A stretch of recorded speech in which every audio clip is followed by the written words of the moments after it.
E o Rafael Barbosa Chagas, ele que é do Rio de Janeiro, está dizendo: Jesus disse, vós dois deuses podes fazer o que faço e muito mais. Isso também não é um indicativo de que podemos chegar e o nível de mediunidade de Jesus?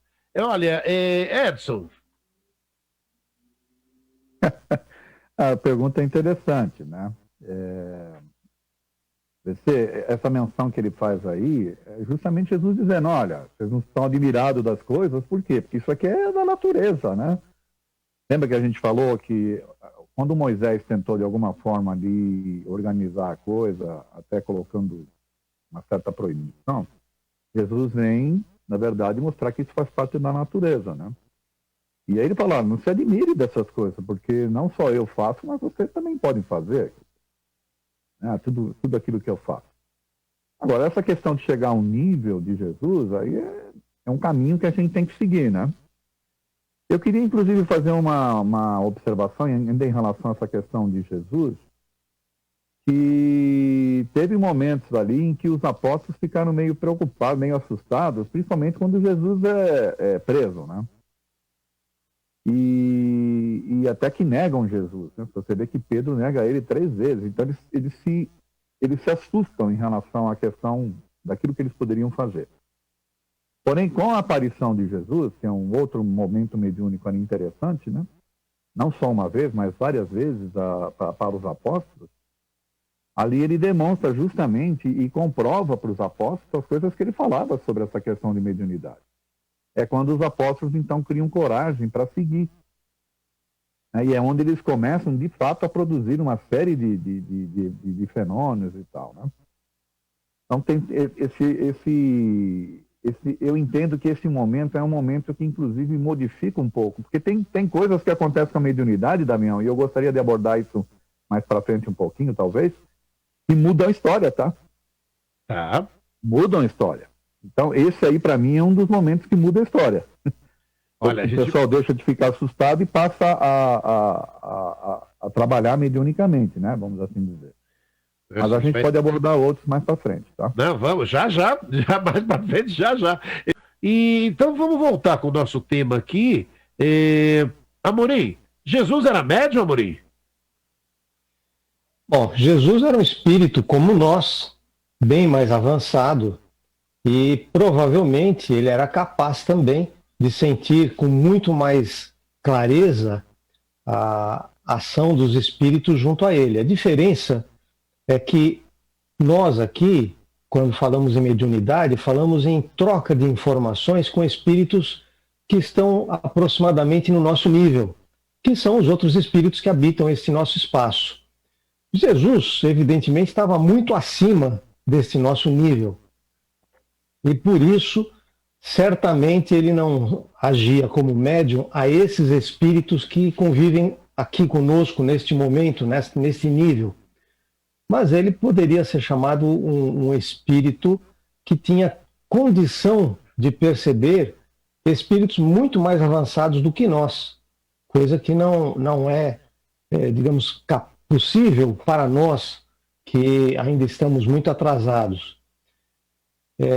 Certamente que encarnado Jesus disporia de faculdades mediúnicas, mas ele também se servia, como por exemplo, no caso das suas aparições, ele como espírito precisava de fluidos animalizados, no dizer de Kardec. Então, entre os apóstolos, certamente havia médios de efeitos físicos que forneciam o material necessário para que ele aparecesse. Tudo isso está relacionado com a nossa permanente inter-relação. Eu queria até puxar um pouquinho, agora há pouco na propaganda falava sobre o livro do Paulo Henrique, o Autonomia. E é muito interessante que muitas vezes as pessoas, quando falam em mediunidade, elas se colocam como que escravizadas pela mediunidade. Então é preciso que nós tenhamos clareza também que a mediunidade é um instrumento de que nós dispomos para a nossa libertação, para o nosso avanço, para o nosso esclarecimento, e não para sermos escravizados por espíritos, não para sermos simplesmente feitos de bonecos pelos espíritos.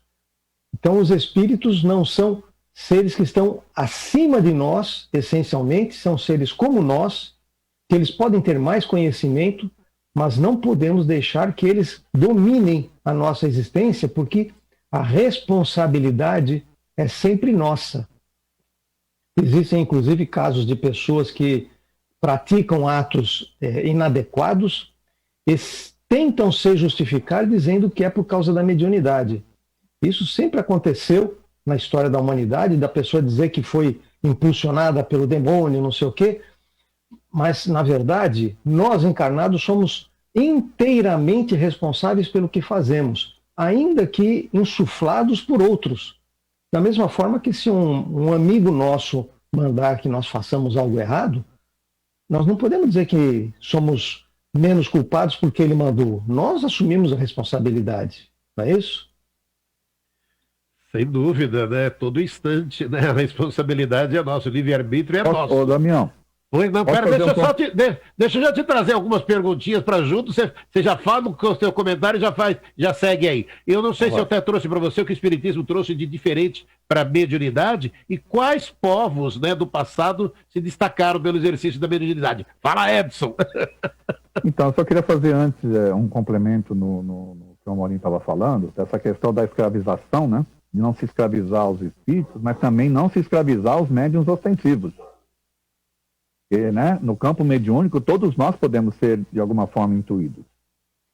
Agora, quando você endeusa um determinado médium, segue determinado médium, você está se escravizando. Você não está tendo a autonomia necessária, que é o grande objetivo da mediunidade. Né, de você ter a própria autonomia, de tomar suas próprias decisões. E, nesse sentido, não há médium que não interfira, tá? Isso é uma outra coisa que talvez até o Amorim depois possa confirmar e até explorar um pouco mais. Mas dificilmente você vai ter um médium que não interfira no intercâmbio mediúnico. Daí a responsabilidade que o próprio Amorim colocou do médium.